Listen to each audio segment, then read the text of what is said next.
Hey guys, I want to welcome you to the weekly Wednesday for the Financial Freedom newsletter, where every week, every Wednesday, we delve into something inspirational, motivational, something excerpt taken from the Financial Freedom weekly newsletter.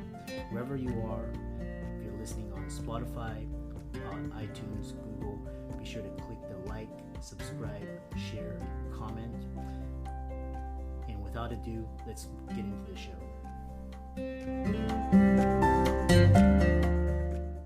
Hey guys, I want to welcome you guys to this week's podcast episode for the Financial Freedom Podcast.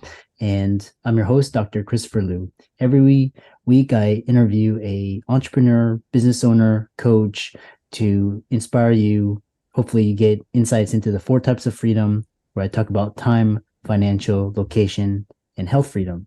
So today I'm happy to introduce Karen Gray, and she's an executive business coach and brand consultant, helping high-profile leaders scale up or off the corporate ladder to create a life they don't need to escape from. So she was previously a financial advisor for over 3 decades. Today's talk is going to be all about embracing your fears, living intentionally, and creating lifestyle freedom. So Karen, welcome. Thank you. Yeah, 3 decades sounds so much longer than 30 years. I don't know why, but I'm so glad to be here and share all of the wisdom that I've gained in those 30 years and just help people have a better life. I love that. Yeah, tell everybody your background, your story, how you got started, and what you do. Well, thank you. I started in banking and credit unions. That evolved into taking on a role as a branch manager to do the financial services and investment advisory for the credit union I worked for at the time.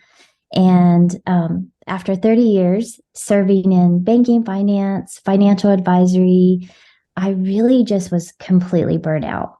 And along that route, I had started coaching with young girls on confidence and speaking and interview skills for pageants, and really saw so many similarities that these young girls were struggling with confidence and feeling like they weren't valuable enough to earn this title.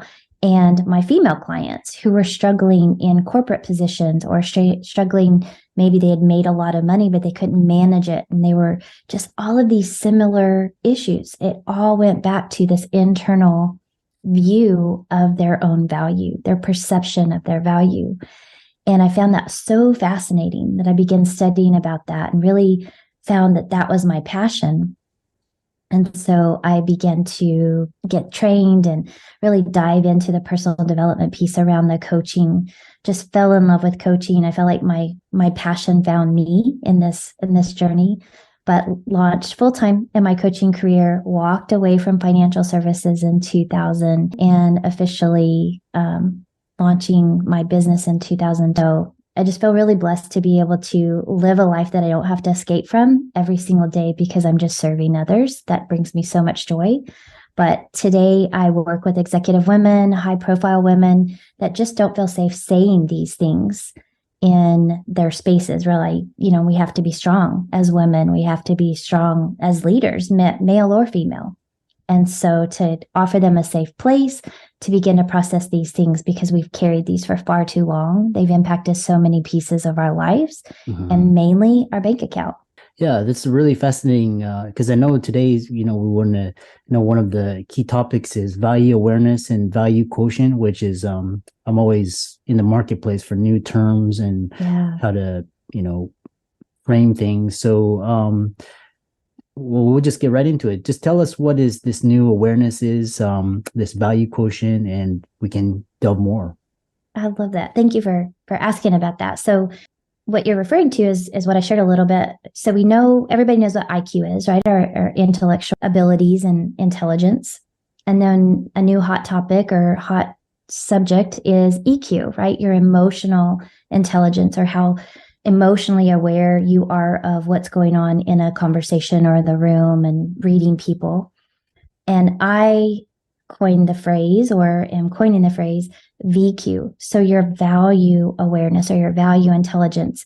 And so IQ is your brain, EQ is your emotions, and BQ is your internal value. And so how do you perceive yourself as being valuable? Do you perceive your own worth and your value just as a human being, just as a spirit that was born here and has a calling? And if you don't, we begin to see, if you don't value yourself, we begin to see this linear link between how you show up, the conversations you have, how you feel in the room, and how you can feel like an imposter, or you can feel like you're being judged or less than, and it creates some resistance and anger at times. And often it impacts your relationships, it impacts your career, it impacts your ability to scale and create a life that you love. And then it definitely impacts how you're able to earn money or step into spaces to be more of yourself. And then also just how you manage your money once you get it. Because if you don't value yourself, you're also not going to value the things that you've earned. It's just so intricately entwined like a three-stranded cord, value, worth, and money. This is a really fascinating topic because, working with a lot of clients, they don't feel like they're worthy. And, a lot of it's coming from this insecurity or, this emotional trauma, childhood trauma. Yeah. And that's what drives them. Some of the most successful people, they come from this place of, anger. And so it's really important. So just to your point, people like that, they tend to go one way or the other. They either self-destruct or they become highly driven, right? They have to prove. They feel like they have to prove to everybody that they're not those things that they have convinced themselves they are. But that's where the imposter syndrome that we call it, which it's just a way of coping. But that's where that imposter monster rises up because I have to prove to everybody. But at the same time that I'm trying to prove it and trying to be good enough, I don't believe that I am. So there's this, that dichotomy that's happening. And at the same time, these reverse polarizing opinions of, I don't think I'm good enough, but I'm trying to prove that I am. But I don't think I'm good enough, but I'm trying to prove that I am. And so just imagine what would happen if you truly believed that you were. You could step into rooms and fully own your gifts and own your power. And now it's not convincing anybody. Now it's just showing up. Yeah, very powerful. And, especially I know you help a lot of female entrepreneurs and executives. So, one thing is that brings up to mind is this idea of imposter syndrome. We all, it's actually quite, if you feel like you walk into a room and you feel like you just don't belong, Yeah. And it's not limited to women, men experience it too. I can just speak from a female perspective. So that's really why I'm focusing on the women, but I do counsel and coach with men as well. And they struggle with it too. And it's even harder for them to articulate it. Women, we talk about it, it's pretty public, but men really do struggle with it as well. And stepping into a room where you said you feel like I don't belong here. I mean, I experienced that last week. I was in a mastermind where I'm sitting across the table from people that are making a huge difference in the world. I mean, like working with the Vatican and the Pope and making billions of dollars. And I had to remind myself, and this is if I could give your listeners one takeaway, no one in that room could be Karen Gray. Whatever that means, I knew and I know I have a calling on my life to do something. I'm here for a reason or I wouldn't be here. And so you are here for a reason or you would not be here. And so whatever room you step into, no one can be you with your unique story, your unique gifts, your unique talents, everything that you bring, no one can be you. Thus, no one can impact the people you're called to impact. And that's what I reminded myself of. And that's what I remind myself of every single day. There's a reason I'm here. There's a reason I'm on this podcast. And there's a reason you're here, Christopher. So if we can just continue to believe that, think of the things that we could accomplish. That value awareness, just knowing our value is that we're here for a reason. It impacts everything. What's interesting is also, we talked a lot. Tell us more about, we have these like key ideas that I like to, and you talk about alpha males and alpha females in the workplace. So if you're not familiar with an alpha, it's a slang term for really just someone that shows up with really strong masculine energy, right? We're energetic beings. We have this energy, and each of us possesses, think of estrogen and testosterone, right? We have this masculine energy, this testosterone driven energy. That's the energy that causes us to get stuff done, right? We're in action. We're going to move. We're going to get stuff done. We're taking charge. Everyone has it. Women have it too. We have a masculine presence, and then we have a nurturing or the feminine energy. So that's the softer side. Think of the snuggles, the energy that's very nurturing and holds space for things. We all possess both, but an alpha, male or female, is more driven. They're that, if you're familiar with the disc, they're the driver. They're the A-type personalities. And so when you have someone that is in a leadership position, very alpha, and you have someone rising up trying to support them, very alpha, it can be very combative. Both people are trying to take the helm or take the steering wheel at the same time. And so the key there is to really own, number one, if you own your value, no one's a competition. No one can be me. And so this other person who's really trying to rise up, recognizing what are they great at? What am I great at? Are there differences? How can we collaborate and work together so that I can shine, they can shine, we shine together, everyone wins.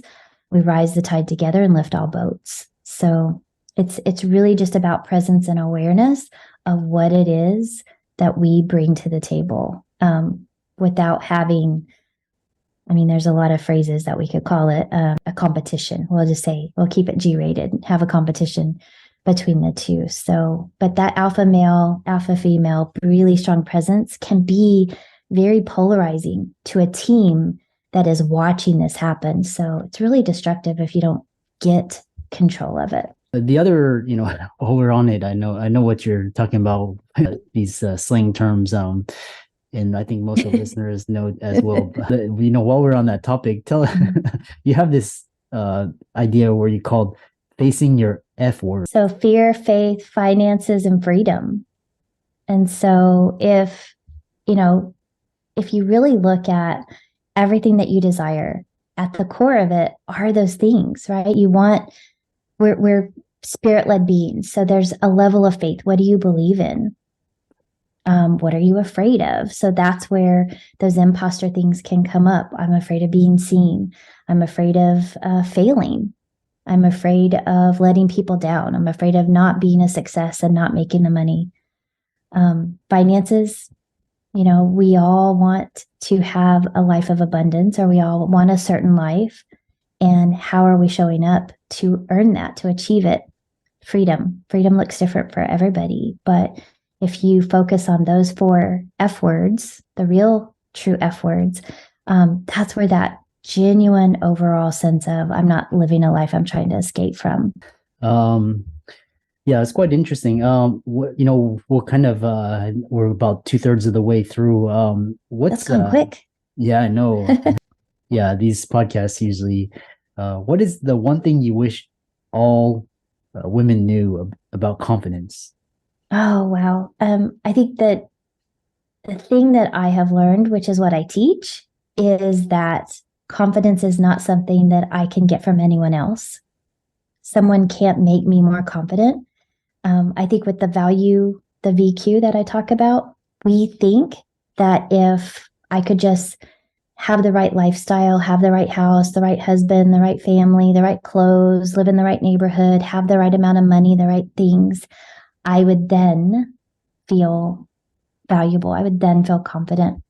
And so we live in this land of if and then. So if I do this, then I'll feel good.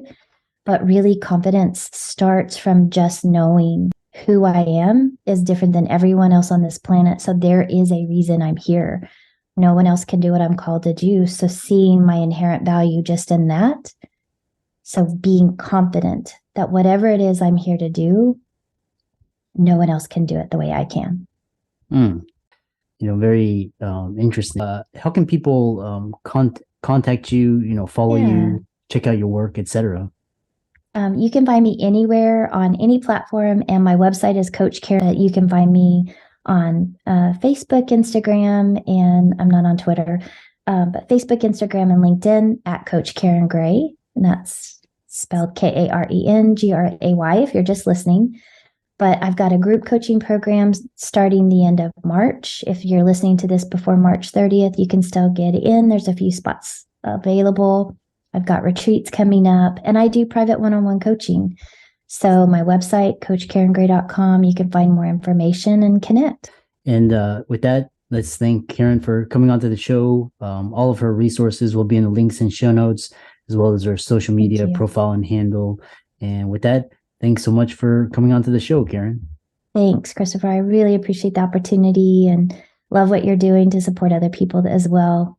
Very much like-minded. Thank you.